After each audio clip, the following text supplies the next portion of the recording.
Yes, students, we were doing Unit 7 that is money. Okay, तो आज बेटे हम वर्कशीट 1 करेंगे और वर्कशीट 1 करने से पहले आप इंट्रोडक्शन समझेंगे कि वर्कशीट 1 करनी कैसे है। और वर्कशीट 1 जो है बेटे वो आपकी बुक में ही होगी। ठीक है, तो सबसे पहले इंट्रोडक्शन समझ लीजिए बेटे। जैसे कि आपको मैंने बताया था, नोट्स के बारे में इंफॉर्मेशन दी थी, कॉइन के बारे में बताया था। ठीक है, आपको ऐड करना भी आ गया, मनी को कैसे हम ऐड करते हैं, किस तरह से आप अगर मार्केट में जाएंगे तो परचेज कैसे करेंगे किसी भी आर्टिकल को। ठीक है, ये भी आपने सीख लिया। चलिए एक बात और आपको मैं बताती हूँ। 1 रुपी जो होता है बेटा, 1 रुपए का जो सिक्का होता है 1 रुपी, 1 रुपी में 100 पैसे होते हैं। ठीक है बेटे, डिफरेंस है रुपीज और पैसे में। पैसा जो है वो बहुत छोटी होती है अमाउंट, रुपीज ज्यादा होता है बड़ा। ठीक है, 1 रुपए के क्वाइन में बेटे 100 पैसे होते हैं। ठीक है, 100 पैसे। तो पहले के टाइम में एक छोटे छोटे से क्वाइन चलते थे, 1 पैसा, 2 पैसा, 3 पैसा। ठीक है, अगर वो मैं एक बार सर्च करूंगी, अगर मेरे पास अवेलेबल होगा तो मैं आपको जरूर उसको शो करूंगी। ठीक है, आपको दिखाऊंगी, मैं एक वीडियो अलग से बनाऊंगी इसकी। लेकिन अभी आप इतना समझिए कि 1 रुपी में 100 पैसे होते हैं। और पहले के टाइम में जो पैसे होते थे बेटे, छोटे छोटे सिक्के होते थे, बिल्कुल रफ से सिल्वर के क्वाइन होते हैं, वो छोटे छोटे से होते थे। 1 पैसा, 2 पैसा, 3 पैसा, लाइक दिस। ठीक है, एक होती थी 10सी 20सी। ठीक है, जिसके ऊपर इस तरह से 10 लिखा होता था और जो उसकी शेप होती थी कुछ इस तरह से होती थी, ऐसे इस तरह से होती थी। ठीक है, तो वो मैं आपको शो करूंगी अगर मेरे पास वो अवेलेबल होगा कॉइन। ठीक है, तो इसी तरह से कुछ सिक्के होते थे पहले के समय में। लेकिन 1 रुपी के अंदर 100 पैसे होते हैं, ये आपको माइंड में रखना है।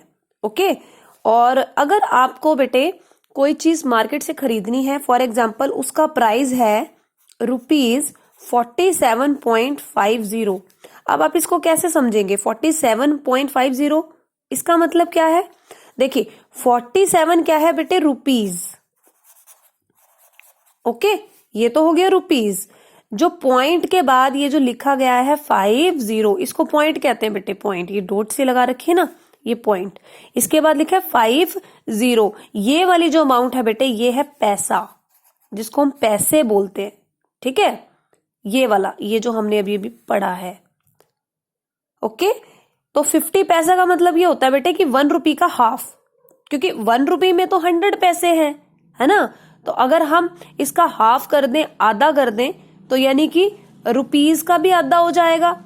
यहां पर भी हाफ कर देते हैं, यहां पर भी हाफ कर देते हैं, ये तो 1/2 हो गया, यानी कि आधा हो गया, आधा पैसा, आधे रुपये। ठीक है ना। और इसको अगर हम कैंसिल कर दें तो ये क्या हो जाएगा?